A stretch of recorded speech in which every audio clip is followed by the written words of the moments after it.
80 शब्द प्रति मिनट शुरू। उपाध्यक्ष महोदय, जनता पार्टी की सरकार आने के बाद यह पहला बजट है जिसने लोगों की उम्मीदों पर पानी फेर दिया है। यह बजट लोगों की आशाओं के प्रतिकूल है और इसमें खास तौर से मध्यम वर्ग और गरीब वर्ग के लिए किसी प्रकार की राहत नहीं दी गई है, लेकिन जो व्यापारी वर्ग है, पूंजीपतियों का तबका है, वह इस बजट से बहुत खुश है। जहां तक वेतन भोगी कर्मचारियों का प्रश्न है, वह इस बजट से बहुत निराश है। विशेष रूप से आयकर के मामले में जो छूट की उम्मीद थी, उसको आपने तोड़ दिया है। आप भी जानते हैं कि किसी भी कर्मचारी को जो महंगाई भत्ता दिया जाता है या उसमें वृद्धि की जाती है, वह मूल्य सूचकांक के बढ़ने पर ही मिलती है। लेकिन जब आप इस पर कर लगाते हैं, तब उसको बढ़े हुए महंगाई भत्ते का लाभ नहीं मिल पाता। इसलिए मेरा आग्रह है कि सरकार वेतन भोगी कर्मचारियों को मिलने वाले महंगाई भत्ते की राशि को कर मुक्त कर दे।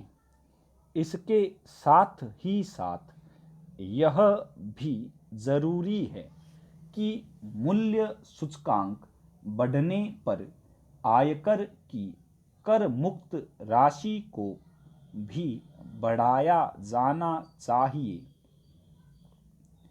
उपाध्यक्ष महोदय, बहुत दिनों से चर्चा थी कि किसानों के 10,000 रुपये तक के कर्ज माफ कर दिए जाएंगे।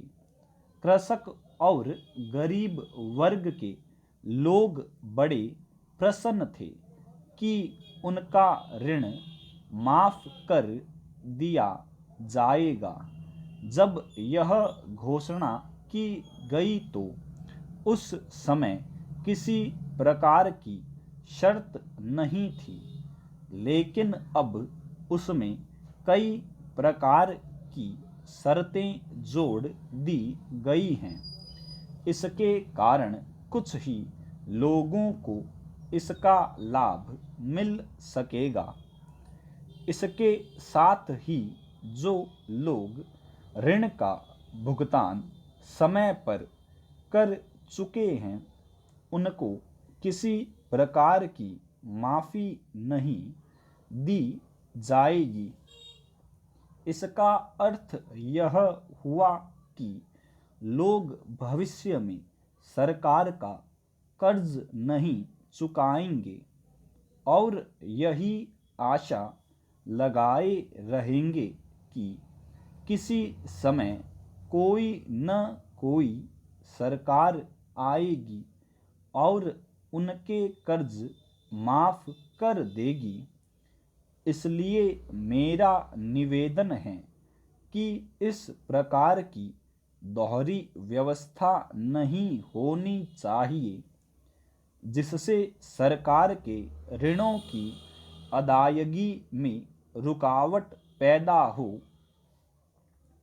महोदय, शिक्षा पर जो 800 करोड़ रुपए खर्चा करने का प्रावधान रखा गया है, उसके महत्व को देखते हुए यह बहुत ही कम है।